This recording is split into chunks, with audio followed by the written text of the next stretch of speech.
Assalamualaikum warahmatullahi wabarakatuh. Kita akan membahas lanjutan dari bahasan terkait dengan algoritma.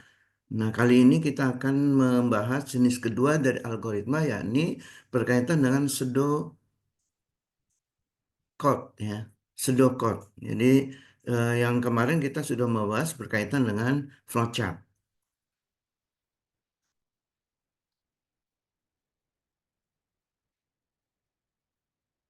Sebagaimana namanya, pseudocode. Ya. Jadi ada dua kata di sini. Yang pertama adalah pseudo yang artinya banyak nih. Ada yang mengatakan palsu atau imitasi atau juga ada yang mengatakan eh, wakil, ada yang mengatakan semu itu ya. Kode maksudnya adalah kode program eh, kode bahasa pemrograman atau sintaks disebutnya ya. Nah, jadi ini sedokot secara kasar berarti ini adalah kode semu ya, kode yang informal, gitu. Nah, untuk lebih jelasnya mari lihat beberapa definisi yang disampaikan oleh beberapa pakar. Yang pertama dari Beecher yang mengatakan bahwa pseudocode adalah inform informal means of writing an algorithm. Jadi dia sesuatu yang informal yang terkait dengan menuliskan algoritma. Yang tujuannya adalah sebenarnya ke audiens yang dalam ini tentu manusia, bukan ke komputer. Ya. Jadi ini lebih ke arah tujuan ke kita ya, sesama kita, istilahnya komunikasi antar kita dan pembaca ya yang membuat program dan pembaca supaya dia mengerti tahapan demi tahapannya seperti apa. Tuh. Dengan bahasa yang generik ya, bahasa yang biasa, bukan bahasa pemrograman yang tertentu. Gitu ya. Jadi di sini ya, jadi di sini bisa disampaikan bahwa pseudocode adalah sebuah cara untuk menggambarkan algoritma tanpa menggunakan bahasa pemrograman yang spesifik, ya. Dan dia menggunakan konvensi struktural dari program bahasa pemrograman, ya.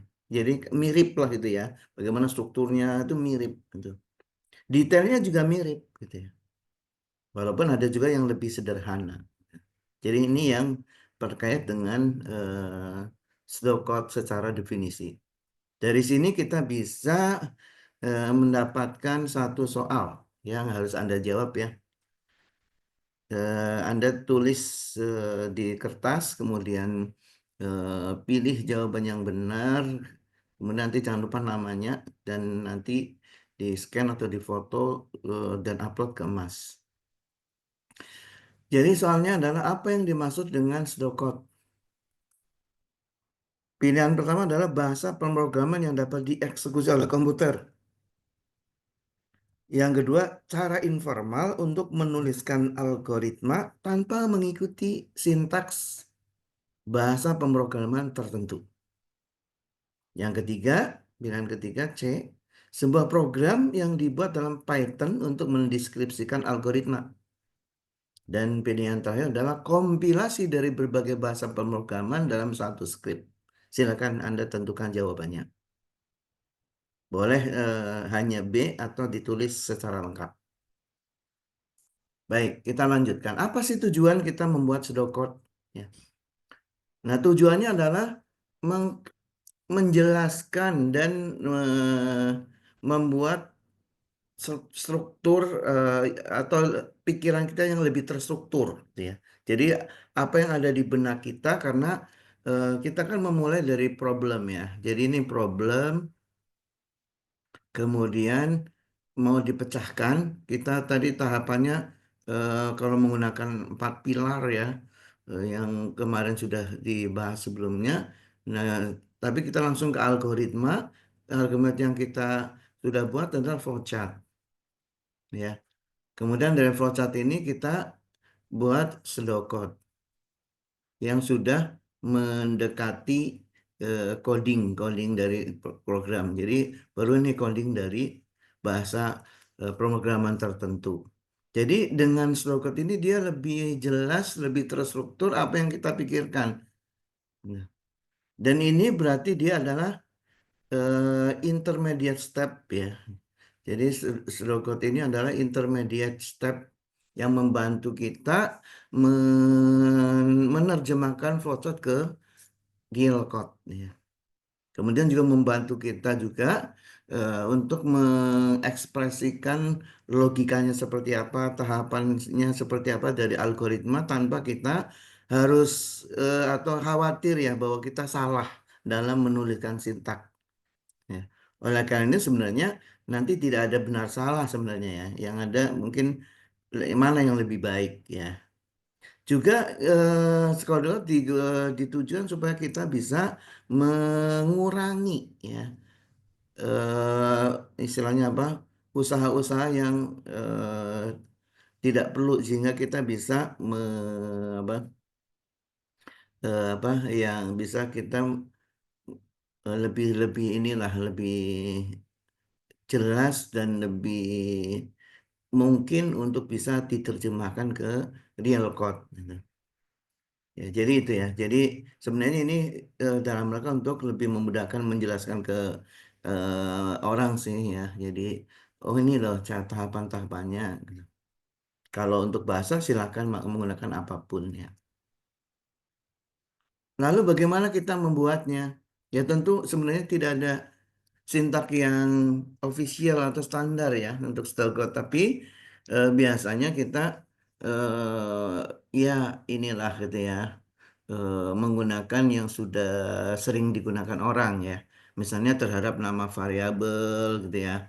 Jadi nama variabel, kemudian tanda-tandanya, kemudian berkaitan dengan seleksi dan kondisi, repetition itu. Ini kita menggunakan struktur yang atau bahasa yang sudah sering digunakan misalnya ya. Untuk sequence, kita misalnya di situ ada input, output, compute, initialize, ya.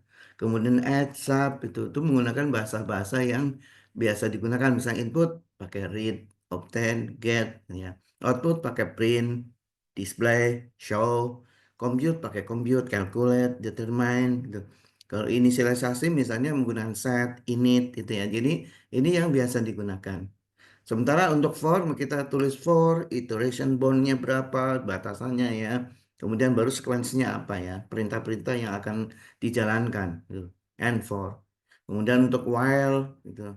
Mirip dengan for. Kemudian case ini berbeda karena kita di case ini nanti setelah di run disuruh memilih biasanya memilih mungkin A, B atau satu dua sequence yang atau kondisi yang akan dilaksanakan misalnya ada kumpulan cara untuk menentukan luas volume apa ya itu kemudian menggunakan case satu misalnya menentukan volume ini case 2 apa dan kemudian ketika dijalankan kita memilih mana yang mau kita hitung gitu.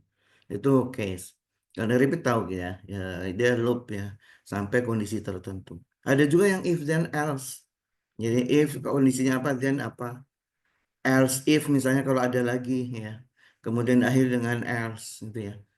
Jadi ini pseudocode yang membuat pseudocode biasanya menggunakan bahasa-bahasa yang mudah difahami atau orang sudah sering pakai. Ini contoh ya. Ini semacam prosedur ya. Sebenarnya bisa juga kita sebutkan stroke tapi ini masih berubah sebuah prosedur walaupun ini boleh juga ya.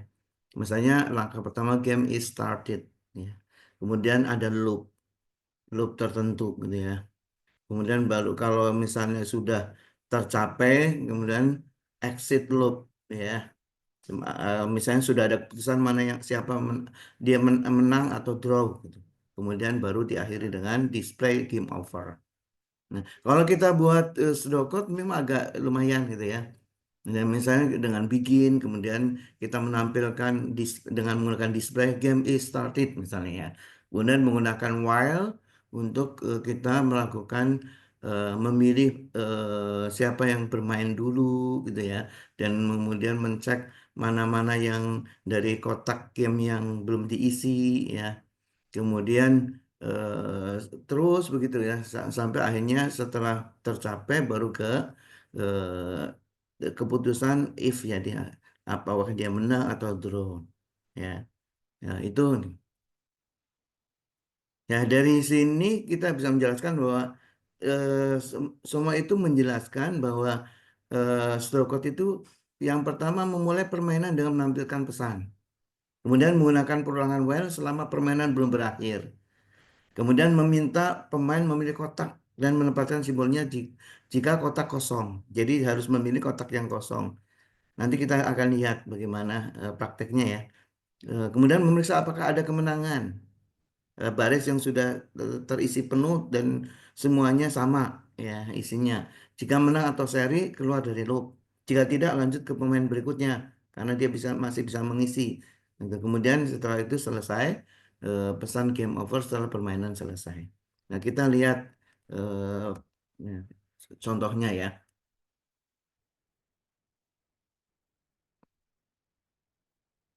Nah kalau kita run ini program ini maka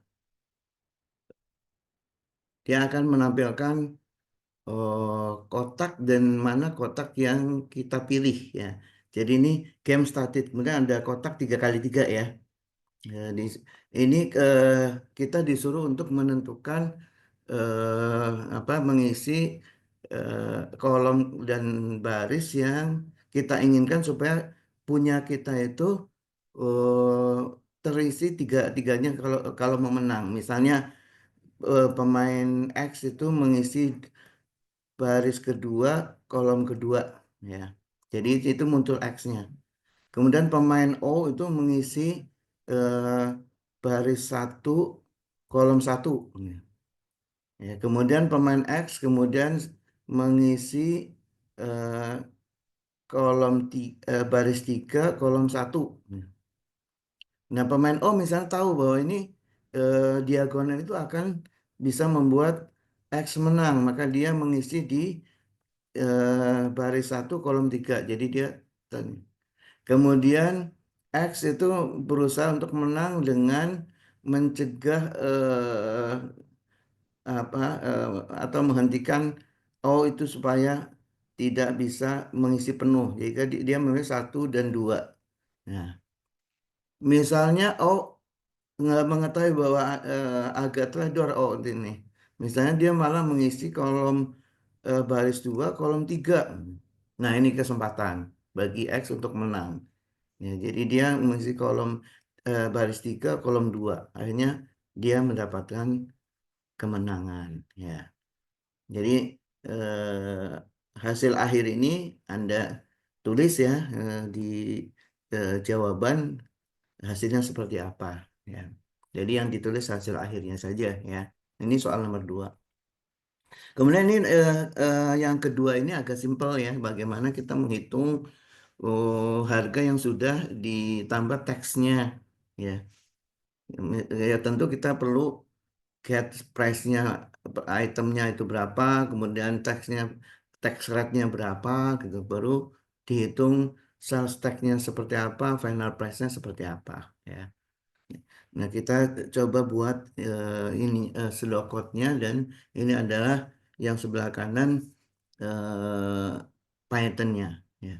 Jadi kita mulai dengan bikin, kemudian read. Ini di sini pakai read ya. Price of item. Ya, harganya berapa? Rate. Sales tax rate berapa? Ini dalam desimal. Ya.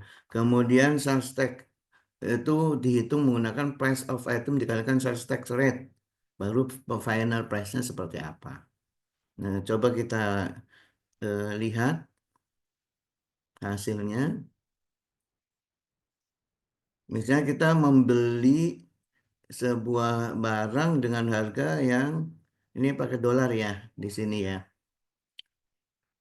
Misalnya harganya 155 dolar ya. Kemudian taxnya 11%, jadi 0,11, maka harganya adalah 172,05%. Ya, ini harga akhirnya ya. Ya. Silakan ditulis hasil akhirnya ini. Oke, ini contoh yang kedua, ya. Kemudian kita juga perlu tadi bahwa di dalam studio code ini nggak ada benar salah, tapi yang ada adalah mana yang lebih baik gitu ya. Ini contohnya ini soal nomor 4 ya. Studio code iterasi papan permainan. Nah, studio code yang pertama dan studio code kedua itu agak berbeda, ya. Nah, kalau pseudocode yang pertama ini itu istilahnya straightforward, itu langsung tuh ya. Bagi orang yang memahami program mungkin ini nggak masalah sebenarnya sih. Ya, kita udah terbiasa for x 1 sampai 10, kemudian y-nya juga 1 sampai 10 dan sebagainya ini. Sementara kalau yang kedua dia set dulu ya inisialnya apa, misalnya, dan dia mengatakan movecon, menggunakan variabel movecon ya, yang dia akan bergerak terus gitu ya. Ya namanya aja iterasi nanti ya. Kemudian dia coba lihat each row, for each row on the board, kemudian for each column on the board. Baru kemudian if game board position, row dan kolomnya seperti apa sudah terisi, misalnya dia call event adjacent tiles which row run. Kemudian baru dia increment, maksudnya adalah dia menambah ya. Jadi 1, 2, 3, 4 itu. Tergantung yang maunya kita berapa ya. Ya. Dari dua ini ya tentu kita bisa analisis ya mana yang lebih baik gitu. Jadi keduanya itu ya yang kedua yang lebih baik, yang kenapa? Tujuannya sama ya iterasi. Tapi kalau yang kedua ini, yang pertama ini iterasi pada papan permainan game board dan memanggil fungsi rekursif jika ada elemen yang memenuhi syarat. Sementara di yang kedua iterasi pada papan permainan untuk menemukan sel yang ditempati. Kemudian memprosesnya dengan fungsi yang lebih spesifik, jadi lebih lebih jelas ya. Ya, ini jadi secara kejelasan variabel lebih jelas juga ya. X, Y itu. Sebenarnya kalau tadi ya, bagi orang yang sudah terbiasa dengan program nggak ada masalah gitu ya. Nah, sementara kalau di skill code yang kedua lebih jelas pakai move on, row, kolom, dan find adjacent tags itu lebih mudah difahami. Strukturnya iterasinya eksplisit dengan for x 1 sampai 10. Sementara di kedua menggunakan for each row on the board ya, jadi berapa yang dimaui gitu ya. Jadi lebih fleksibel. Efisiensi melakukan pengecekan kondisi if gameboard 0. Kemudian do nothing kalau nggak ada, misalnya diisi kok 0 gitu ya, nggak ada, nggak bisa diapa-apain. Nah, ya. Nah, ini menyebabkan iterasi tambahan yang tidak perlu, sebenarnya nggak perlu ngecek seperti itu. Ya. Jadi hanya kalau di yang kedua hanya memproses sel yang sudah ditempati saja gitu ya. Jadi ini berbeda gitu. Kemudian di sisi penanganan kasus kosong, secara eksplisit tadi mengecek nilai nol, ya, yang mungkin tidak diperlukan.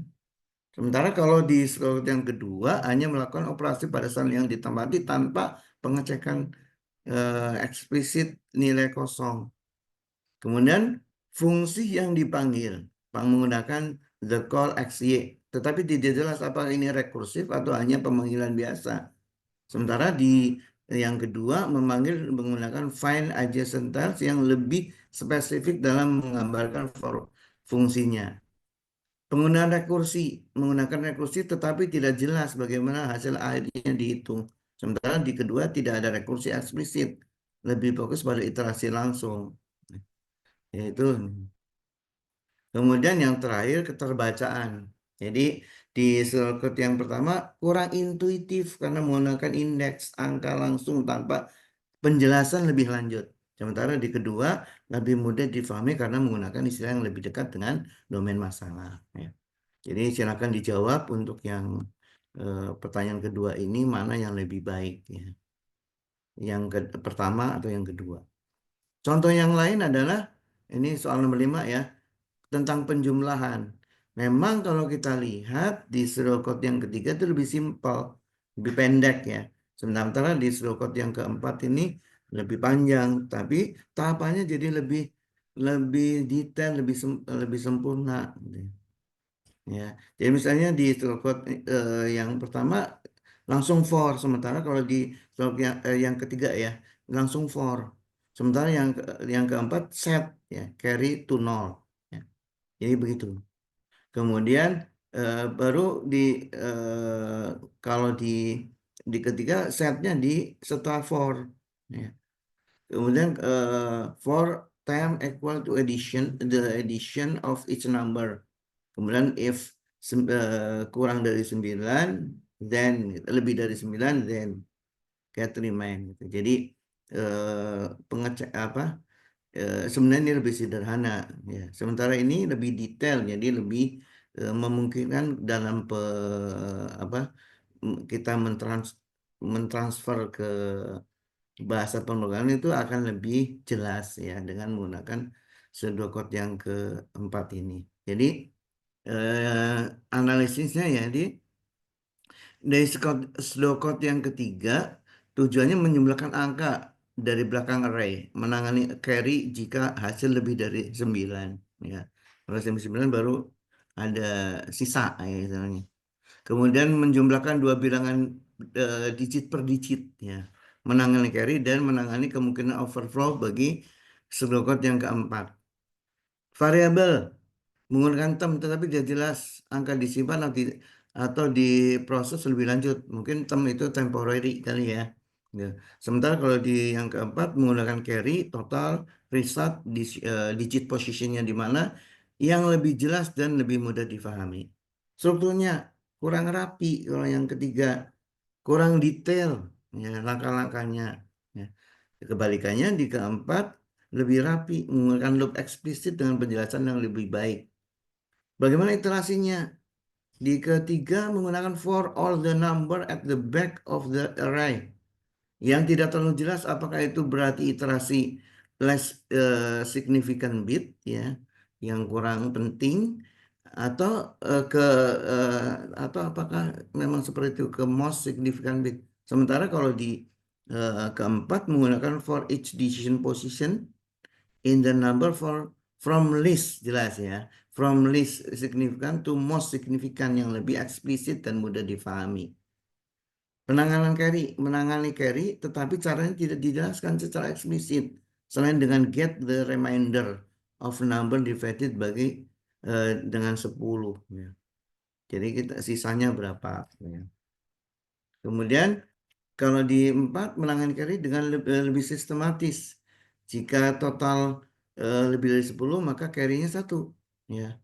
Dan totalnya ya. Kemudian penyimpanan hasil tidak dijelaskan bagaimana hasil akhirnya disimpan. Sementara di yang keempat ada result decision position. Pelanggan overflow tidak ada mekanisme eksplisit. Sementara kalau di yang keempat menangani overflow dengan if carry sama dengan 1 then rise overflow exception yang lebih aman. Keterbacaan kurang jelas terutama pada bagian yang menangani pembagian dan pembulatan angka. Jauh lebih mudah dipahami karena langkah-langkah kalau yang keempat jauh lebih mudah difahami. Ya. Jadi ini perbandingan. Jadi memang lebih baik walaupun ini lebih detail itu kalau memang itu diperlukan lebih baik yang lebih detail lagi. Ya. Dengan sehingga tadi ya komunikasi antara kita dengan pembaca yang lain yang melihat itu lebih jelas. Ini soal nomor 5.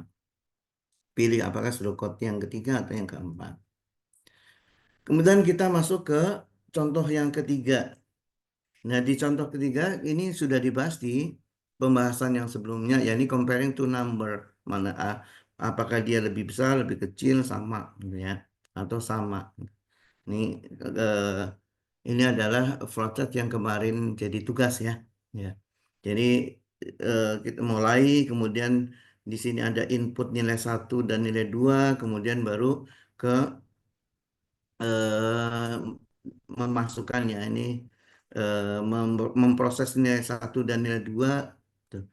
Kemudian dibandingkan ya. Ketika pembandingan nilai 1 lebih besar dari nilai 2 maka muncul pernyataan nilai 1 lebih besar dari nilai. Kalau tidak maka masuk ke apakah nilai 1 kurang dari nilai 2. Kalau tidak maka nilainya sama. Dan kemudian diakhiri. Ya.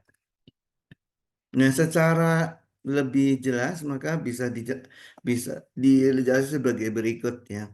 Jadi pseudocode-nya itu menggunakan get the first value and sign it as number satu. Ya, jadi ini input dan assignment berarti di sini. Ya, jadi variabelnya apa? Begitu pula untuk second value. Ya, dan dikasih nama number 2.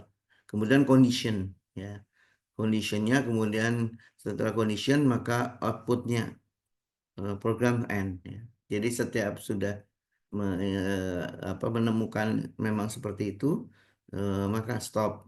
Kalau tidak, maka dia ke berikutnya. Kalau tidak, ke berikutnya. Gitu ya. Oke. Nah, kita mencoba menuliskan ya. Coba ini merunning ini ya. Sebenarnya kemarin juga sudah sempat kita ini ya, sempat kita buat ya. Oke, kita coba buka ini dan jangan lupa hasilnya ditulis ya.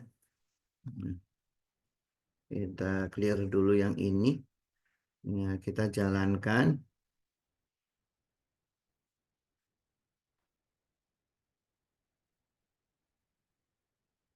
Kita masukkan angka sembarang misalnya minus 2223.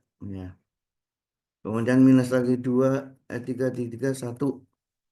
Nah, berarti number satu is bigger than number 2.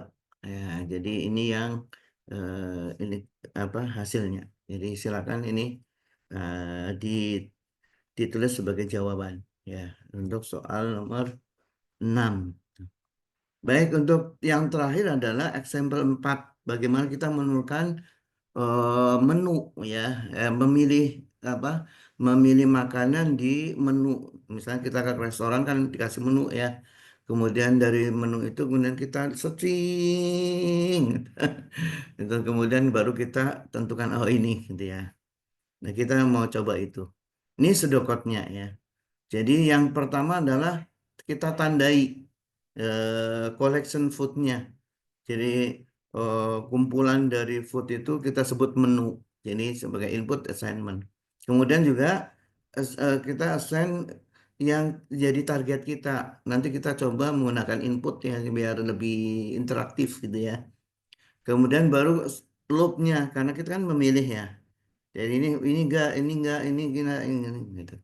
Jadi kita coba ya pilihannya kita acak. Ya. Nah kalau kita ini yang terakhir ya sebagai apa? Sebagai kuis ya nomor 7 kita coba ini kita run. Di sini daftar menunya ada berapa?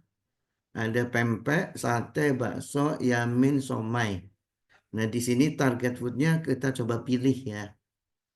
Ya kita dua kali deh misalnya ya. Ini nggak bisa di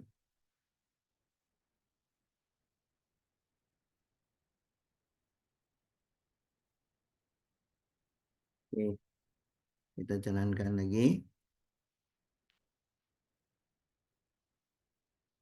Kita pilih yang dua kali ya. Jadi nanti jawabannya dua ini berarti ini. Misalnya yang pertama kita pilih apa? Bakso. Ya, bakso. Ya, oke. Berarti di sini lihat, I don't want to eat pempek. Kan urutannya pempek dulu, kemudian sate kan. I don't want to eat sate. Oke, let's eat bakso. Ya. Nah, kalau kita bisa juga run lagi coba ya. Dua kali. Kita siomay, siomay atau yamin aja ya, yamin. Nah, ini langsung begitu dia pilih begitu. Ya. Ingat ya tadi ada dua ya. Ada dua jawabannya ya. Cukuplah ya dua gitu. Jadi kita bisa menjalankan program ini dengan baik menggunakan eh, Python ya. Jadi tentukan hasil running programnya tadi ada dua gitu. Oke, jadi Ini kaitannya dengan apa sedokot ya. Jadi mudah-mudahan kita bisa memahami dengan baik ini sehingga kita bisa nanti ketika membuat codingnya itu lebih sistematis, lebih mudah gitu ya karena sudah dipandu oleh pseudocode ini. Ya terus terang kalau saya sendiri itu kalau ada problem karena ya mungkin sudah sering membuat program, saya langsung saja itu coding gitu ya. Jadi istilahnya pseudocode-nya ada di dalam otak aja gitu ya. Tuh, jadi begitu. Walaupun kadang-kadang, oh kok salah gitu ya. Kadang-kadang begitu juga gitu ya. Jadi menemui kemacetan gitu ya. Bisa saja terjadi begitu. Eh, ya idealnya tadi ya. Idealnya tadi problem, kemudian kita buat flowchart, kemudian kita buat stroke code, kemudian baru kita buat codingnya. Ya, ya demikian untuk pertemuan hari ini. Yang terakhir adalah silakan lihat di emas bahwa ada assignment yang ketiga ya berarti ya. Itu dikerjakan kemudian diupload. Nah, juga ingat juga bahwa kuis ini juga segera diupload sebelum batas apa batas waktu kuliah di hari Selasa ya. Hmm. Ya, oke, itu saja yang kita bahas di hari ini. Mudah-mudahan kita bisa menjadi programmer yang lebih apa komunikatif lah dengan orang lain. Jadi bukan coding-coding semua, tapi orang lain susah memahaminya. Jadi itu ya, sedokot ini kayak jembatan ya, jembatan antara orang pembaca dan coding yang ada ya. Ya, itu saja. Terima kasih atas perhatian Anda semua. Saya akhiri. Assalamualaikum warahmatullahi wabarakatuh.